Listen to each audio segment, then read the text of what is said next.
Well, this is the fourth big protest that we've had since the budget last October. Farmers again coming back to London angry about that government idea, that policy to introduce a 20% inheritance tax on farms worth over £1 million.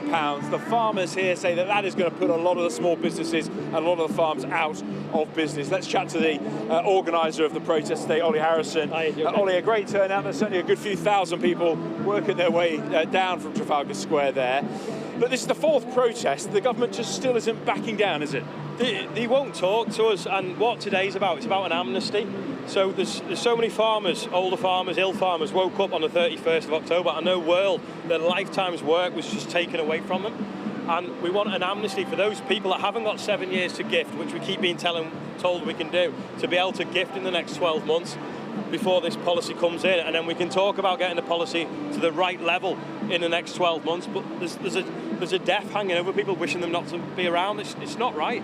And this is this big issue that if they live 7 years, they'll be exempt from this inheritance tax. There's a lot of, we've spoken to farmers in their mid-80s, ill health, don't believe they're going to live another 7 years, and they're in this horrible predicament where if they die before April, they'll save their family potentially hundreds of thousands of pounds. It's not about the money, it's the fact that they've worked all their life, and their grandparents have worked all their life to build a farm up that's barely resilient, all of them at the moment. But once you're going to lose 30-odd% of it, it's not sustainable. So you may as well sell the whole lot, and who's buying it? It's not going to be farmers. And this is the problem. And with what's going on in the world at the moment, we need food security. It's bonkers that they're not even realising this. An army marches on its stomach. Well, this is the wider issue. It's not just about the inheritance tax, is it? Because if farmers have to sell off their land, that becomes other things, and it takes it out of the supply chain, right? Exactly, yeah. You know, the margins in agriculture are 0.25% at the moment. No one's going to buy land to farm it. You know, and it's not a loophole that's being closed.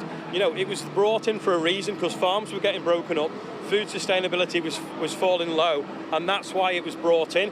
If they think there's a loophole for people that are tax dodging and buying land that aren't farmers, there's a way around that with the policy they've got, but with different numbers within it. Is it the case now that you're not expecting the government, the mood music is slightly changing, and you're not expecting the government to scrap this inheritance tax change, but perhaps you just want that amnesty, you want the 7-year rule changing, you want the threshold perhaps up from £1 million to a higher level? Well, that takes the human impact out of it if they do something in the next 12 months for that. And then while we've got 12 months and everyone's got a clear head, we can talk about a policy that will fix agriculture and make it better and won't destroy family farms. Okay. Ollie Harrison, the organiser of the protest, thanks so much for chatting to us. Government insists that it has support which is steadfast for the farmers. They say this policy will only affect the very wealthiest and the biggest of farms. These farmers here simply don't agree.